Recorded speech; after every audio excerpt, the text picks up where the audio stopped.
দুবরাজপুরে শ্মশানে কালী বিসর্জনে ভক্তদের ও দর্শনার্থীদের ভিড়।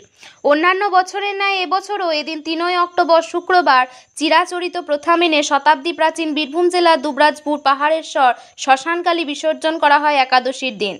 সকাল থেকে ধারাবাহিকভাবে দফায় দফায় বৃষ্টি চলছে। সেই বৃষ্টিকে উপেক্ষা করে ভক্তদের ও এলাকার বিভিন্ন গ্রাম ও দূর দূরান্ত থেকে আগত দর্শনার্থীদের উপচে পড়া ভিড় ছিল চোখে পড়ার মতো। প্রতি বছর কালী পুজোর দিন পুজো হলেও প্রতিমা বিসর্জন দেওয়া হয় দুর্গাপুজোর পর একাদশীর দিন। এই মা শ্মশানে কালী পূজিত হন বৈষ্ণব সম্প্রদায়ের দ্বারা, আর আজ যে বিসর্জন করেন দাস সম্প্রদায়ের মানুষ কাঁধে করে স্থানীয় রুজের পুকুরে। মায়ের বিসর্জনকে কেন্দ্র করে দাস পরিবারের আত্মীয় স্বজনরা আসেন। 10,000-এরও বেশি লোক সমাগম হয়, এক বিরাট মিলন মেলার আকার ধারণ করে। উল্লেখ্য, স্থানীয় সংবাদ সূত্রে জানা যায়, এই বিসর্জনের দায়িত্ব একবার অন্য সম্প্রদায়ের হাতে দেওয়া হয়েছিল। তাতে অনেক বিপত্তির সম্মুখীন হতে হয়েছিল। তারপর থেকে পুনরায় আবার দাস পরিবারের হাতে তুলে দেওয়া হয়। এবং জানা যায়, কথিত আছে অনেক আগেকার দিনে এই শ্মশানকালী মা মন্দির থেকে বেরোতে চাইতেন না বলে তাকে গালাগালি করা, ঝাঁটা দেখানো হতো ও কোমরে শিকল ও মোটা দড়ি বেঁধে মন্দির থেকে নামানো হতো।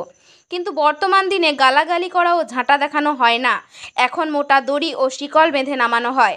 কোনোরূপ অপ্রীতিকর ঘটনা এড়াতে দুবরাজপুর পুরসভা ও পুলিশ প্রশাসনের কড়া নজর থাকে। এ বিষয়ে স্থানীয় মানুষ তথা দাস পরিবারের সদস্য গুরুপদ দাস লোকাল নিউজের মুখোমুখি হয়ে বিস্তারিত কি বললেন শুনুন। দুবরাজপুর থেকে সন্তোষ পাল ও বিশ্বজিৎ ঘোষের রিপোর্ট, লোকাল নিউজ। কিরকম ইতিহাস একটু বলবেন? এটা শ্মশানী কালীর বিসর্জন। দুর্গাপুজোর যে একাদশী হয় সেদিনে বিসর্জন হয়। এটা শতাব্দী প্রাচীন শ্মশানী কালী।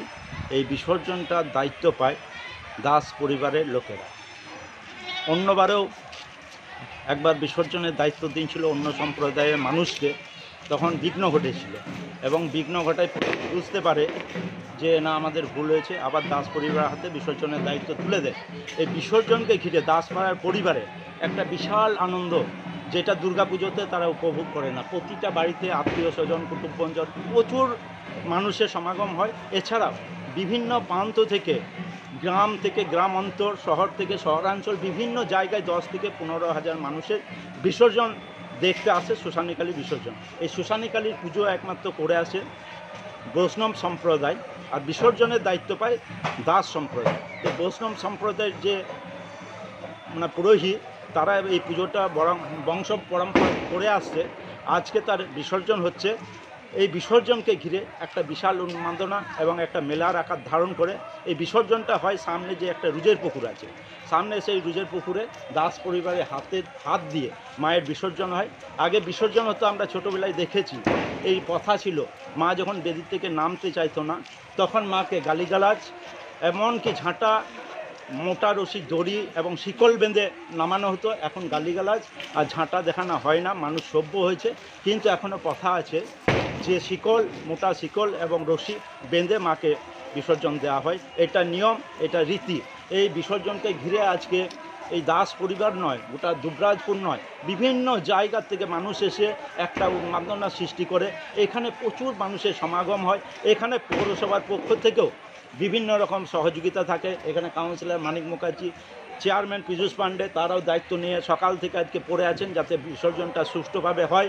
এবং বিসর্জনটা যাতে সুষ্ঠুভাবে হয় সেই জন্য দাসপাড়ার যে মানুষজন আছে তাদেরকে নিয়ে একটা মিটিং করা হয় সকালে, যাতে সুন্দরভাবে মায়ের বিসর্জন, এবং কমিটিতে দায়িত্ব দেওয়া হয় যাতে বিসর্জনটা সুন্দর এবং সুশৃঙ্খলভাবে হয়। কারণ এই বিসর্জনটা একটা ঐতিহ্যবাহী বিসর্জন। এই শ্মশানী কালীর বিশাল একটা নাম আছে, তাই আমরা চাই সব দিক দিয়ে বজায় রেখে মায়ের অক্ষুণ্ণভাবে বিসর্জন এবং মায়ের সব দিকটা বজায় রেখে শান্তি শৃঙ্খলার পরিবেশ তৈরি করে বিসর্জনটা দেওয়া হয় সামনে রুজে পুকুরে।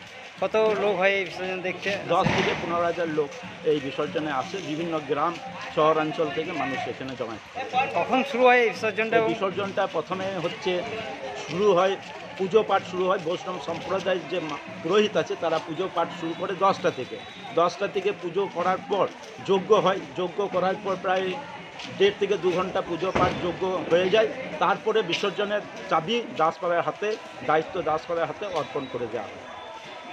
তারপরে বিসর্জন হয়? হ্যাঁ, তারপরে বিসর্জন হয়। আপনার নাম? আমার নাম গুরুপদ দাস। আমি এই দাস পরিবারের একজন সদস্য।